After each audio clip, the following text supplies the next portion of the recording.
What's up, guys, and welcome back to another episode of Keeping Up with the Commanders. I'm your host, Mason Kenahan, and today the Washington Commanders beat the New York Giants 27-22. It got a little tight there for a second, but the Commanders do pull away and come out with the victory. They never trailed. They never trailed in this game. It was close at some point, especially in that second half and in that fourth quarter. But Jayden Daniels and company get it done for what is this, like their third win in a row, I believe, since Baltimore. I want to say third or second win in a row. So it's a big time third win in a row, I believe. So big time stuff from this Washington Commanders team. And for the first time since 1996, the Washington Commanders are 7-2. Let's just jump right into the performances, starting off with Jayden Daniels. 15 of 22 for 209 yards, 2 touchdowns, a passer rating of 128.8. Did not take a single sack the entire game. It was sometimes that wasn't great, but I mean, it was pretty good. It was pretty much great from Jayden Daniels the entire game. There wasn't really any point in this when you thought, hey, it's getting a little bit frisky offensively. We need Jayden Daniels to make a play. Is he actually going to be able to make one? I was thinking, it's Jayden Daniels. He's going to be able to make the play every single time. Multiple third downs that were picked up. Let me bring up the third down stat. On third downs, Washington was 5 of 12, but in that second half, it really felt like they picked it up. Washington scored 21 points in the first half, and then it kind of died off in the second half, but still, when it mattered most, Jayden Daniels in this offense got it done. I love the play calling from Cliff Kingsbury throughout this entire game. There were some points that were a little bit iffy, but beyond that, good stuff from Kingsbury. The team ran the ball 38 times. It was kind of hard to get an offensive rhythm going, especially in that second half when New York had the ball for the majority of the game. 32 minutes of possession exactly for the New York Giants. They also had over 300 yards of offense, but we'll get into that later. So, I mean, I'm impressed from Jayden Daniels. I don't really know what else to say. This guy is looking really good. Another very good game. I know completion percentage wise, maybe maybe lower than what his average is, but like, come on now, the guy was throwing dots left and right. It was awesome to see, and I mean, hey, this Jayden Daniels MVP case, all I'm going to say, it's looking pretty good. It's looking pretty good, and I mean, hold on, no sacks for this offense as well. Got to give props to the offensive line, also with Jayden was kind of running around and making sure he didn't get sacked as well.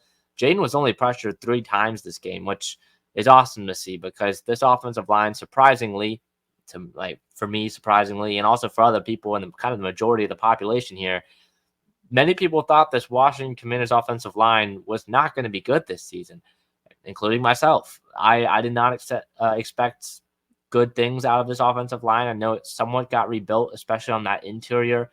Last season, when Sam Howell gets sacked 70 times over the course of the season, I look at this year, Jayden Daniels, high sack rate in college. And now he's going to be the quarterback behind one of the worst offensive lines in football. But I got to give props where it's due. All right, you've got Sam Cosmi, again, having another great year. Reasons why he got that extension before the season started. You've got Tyler Biadasz coming in from Dallas, and Biadasz has been one of the best centers in football throughout this first half of the season. So you love to see that.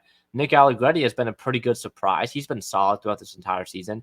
Brandon Coleman today played his first full game, which was awesome to see. And, I mean, him against Brian Burns, I believe Coleman only allowed 1 pressure the entire game.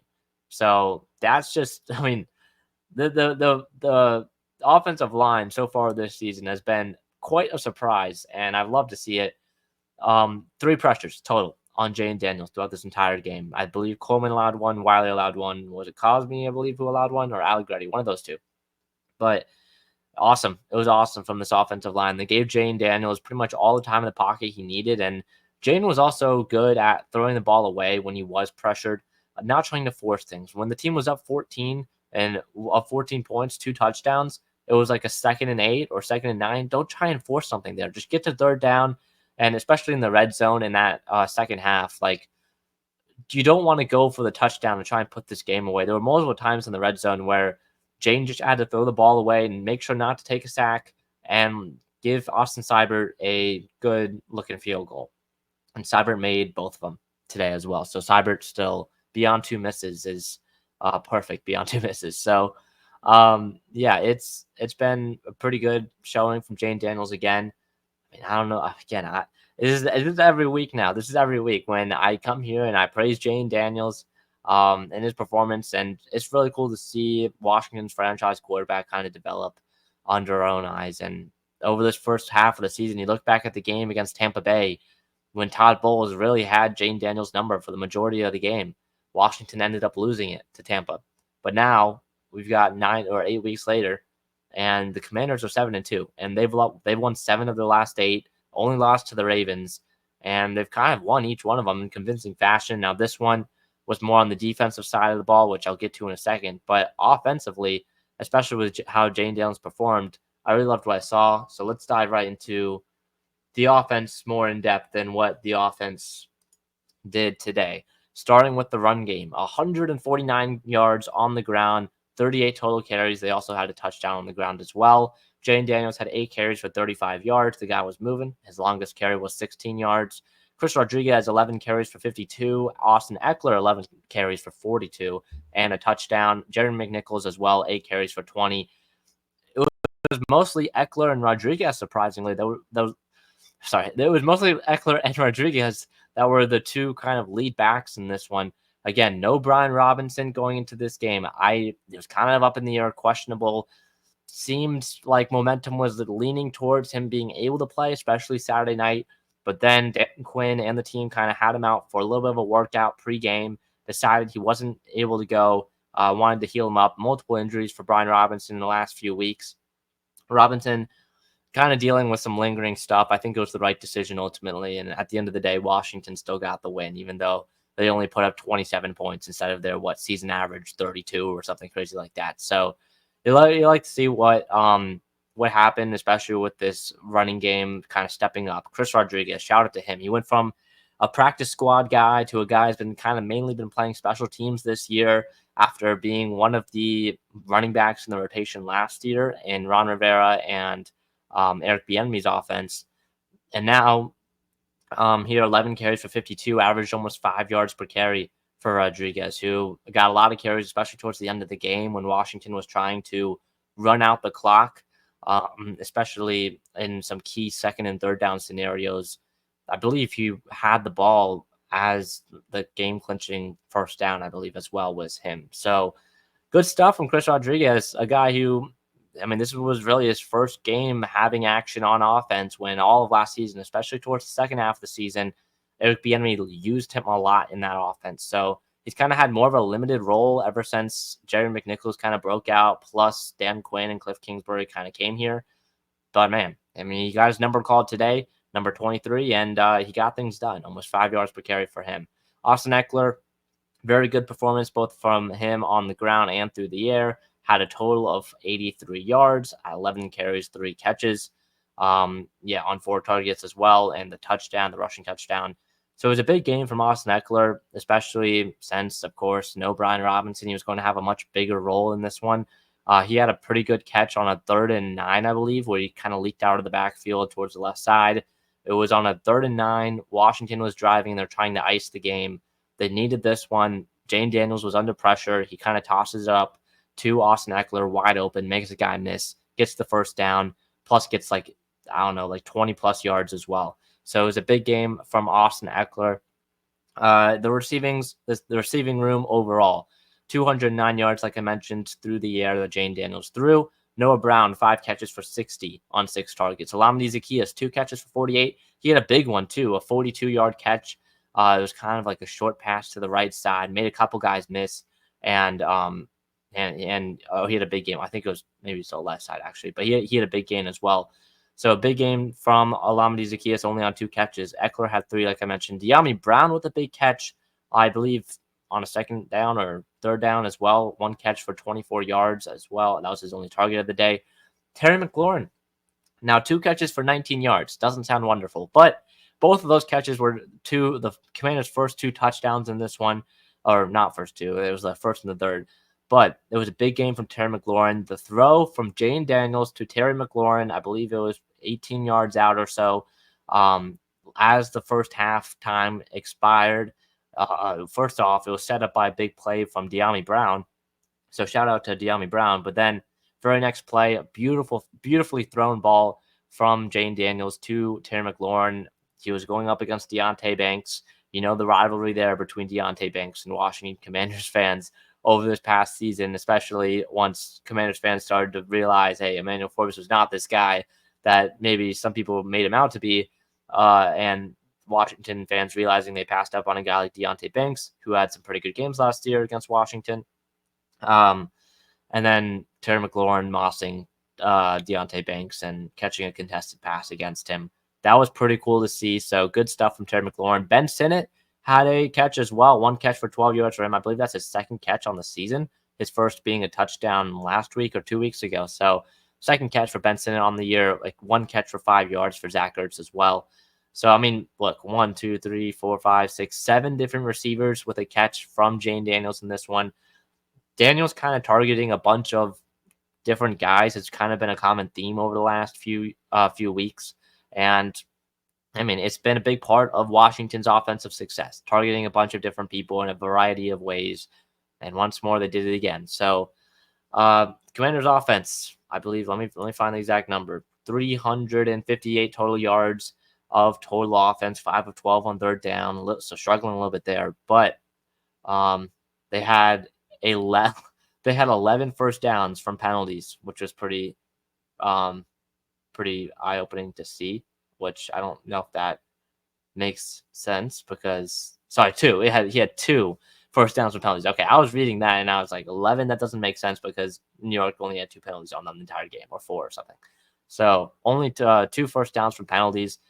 Let me get the actual first down. How many first downs did they get? I don't know if I can see it. 21 first downs from the Washington Commanders offense. So offense continues to impress. Jane Terry has been a cinematic duo over the last few weeks. Masterpiece between those two over the last couple of weeks. So loved what I saw out of Terry McLaurin. And moving on now to the defense, because we got to talk about this, guys. We got to talk about this defense. Daniel Jones, Danny Dimes, against the Washington Commanders in this one, 20 of 26 for 174 yards and 2 touchdowns. Now, that's a pretty good stat line. A passer rating of 119.7, that's pretty good. Daniel Jones, 7 carries for 54 yards and a touchdown, averaged over 7 yards per carry on the ground. For some reason, this guy always plays well against this Washington Commanders defense, no matter who's at head coach, apparently, Ron Rivera or Dan Quinn. I blanked there, but or Dan Quinn. So Daniel Jones had another impressive performance. Also on the ground, Tyrone Tracy. I mentioned him in the preview show on Friday with Greg Mazzo. You can listen to that on the channel anywhere you get your podcast. But I mentioned Tyrone Tracy was going to be a big name if he ended up playing, which he did end up playing. 16 carries for 66 yards, averaged 4 yards per carry. He was averaging like 5 or 6 yards per carry in that first half. So I mean, he was a big factor, especially in that first half when New York kept on just running the ball constantly before they were forced to throw with Daniel Jones. So the run defense definitely needs to step up because, I mean, New York had 164 yards on the ground, averaging over 5 yards per carry. The missing piece of Jonathan Allen, you could definitely tell it affected this team. Johnny Newton was out there for some, trying to patchwork this, as well as Phil Mathis, but Mathis got hurt at some point. I believe he came back, but Mathis was out for a little bit with in concussion protocol. So this run defense, not wonderful in this one. I wonder if that's going to be a trend moving forward because this one kind of exposed this run defense a little bit. But what I want to get to is the passing defense because that's where Washington really struggled. 174 yards doesn't seem like a lot through the air, but I mean, they got to Daniel Jones twice, but man, Benjamin St-Juste, we got to talk about this guy. Benjamin St-Juste, and just kind of the Commanders' outside cornerbacks overall were playing way too much off coverage. They were playing way off on a lot of hitches and curl routes that the New York Giants were running, which I don't know if that's kind of a schematic thing or was that more of a player thing. The player decided to play that far off. I mean, again, that's not something that I'll know or not something that anyone will know because they're not in the locker room or not in the meeting rooms meeting with the players. So maybe that was something that Joe Witt wanted them to do. Maybe it was something that Benjamin St-Juste just did on his own. But man, St. Juice allowed, I think I was looking at the PFF stats, like 6 catches for 60-something yards in this one on 7 targets. It was pretty bad from Benjamin St. Juice. I tweeted it. I don't think he's on the team next year. He's a free agent upcoming. I mean, Washington right now just needs somebody out there at corner to play corner. So that's really the only reason why he's on this team, is because he does play cornerback, and we need someone to play cornerback out there. But man, hopefully he is replaced by Tuesday. Let's just say that. Hopefully he is replaced by Tuesday by someone like a Marshawn Lattimore or something, because that'd be pretty cool. So yeah, it's been pretty bad for Washington's corners so far in this one, or so far this season, really. I didn't see Emmanuel Forbes out there really at all, so don't think he got any time playing. Mike Sanders still made a few big plays. Same with Jeremy Chin, made a couple of tackles for losses as well. Leading tacklers in this one, Jeremy Chin had 13 tackles, guys. 13 tackles from Jeremy Chin, which is pretty big. 2 tackles for loss and a PBU as well. The next closest only had 7 for Bobby Wagner. Wagner at 7. St. Juice, Dante Fowler, and Johnny Newton all at 6. Big game from Dante Fowler. 2 sacks for Dante Fowler. A big game from him. Johnny Newton was in the backfield once or twice as well. He got some pressure on Daniel Jones. Frankie Louvu kind of struggled a little bit in this one. I mean, especially he had a offsides penalty on like a 3rd and 4, or where he kind of jumped the gun, rushing off the edge. But I did see a lot of Frankie Louvu rushing off the edge, lining up at edge rusher. Something pretty cool that you can do with him that you can't really do with a lot of other outside linebackers, especially in a 4-3 scheme. So good stuff from Frankie Louvu. Other guys that stood out to me, Mike Sanders still had a pretty good game in my opinion. There was a few times when he kind of had the Benjamin St. Juice syndrome and was kind of a little bit soft on his coverage than he needed to be, but still, I mean, it was a pretty good game from him. Beyond that, I think that was it, really. Jordan McGee didn't really play a lot in this one. I'll have to look back at it, at how much he played, but he only had 1 tackle. Yeah, that was pretty much it, I want to say. Other things good want to note about Phil Mathis. Seems he's fine injury wise. So I'll go to the next thing. All right, final takeaways and notes. Phil Mathis, concussion. I think he's good to go because he came back into the game. Dorrance Armstrong was seen on the sideline for a little bit. Something to note. Other things, this team is 7-2. All right, this team is 7-2. All the reports recently that they're going to be active at the deadline. If I had to make a prediction right now, I think he is. I think he is active at the deadline, and him being Adam Peters, because this team is 7-2. This team has some glaring needs, especially on the defensive side of the ball. And if a player like Marshawn Lattimore is available, if you want to follow my Twitter at Mason_Kenahan, but that's where I kind of post all these stats about kind of the cornerbacks that Washington has been targeting or may target, like Marshawn Lattimore or J.C. Horn or Greg Newsome. My thoughts there, you can follow me on Twitter. But Marshawn Lattimore is my number 1 priority right now at corner. That's the guy I want the most. He did not play today because he was injured for the Saints.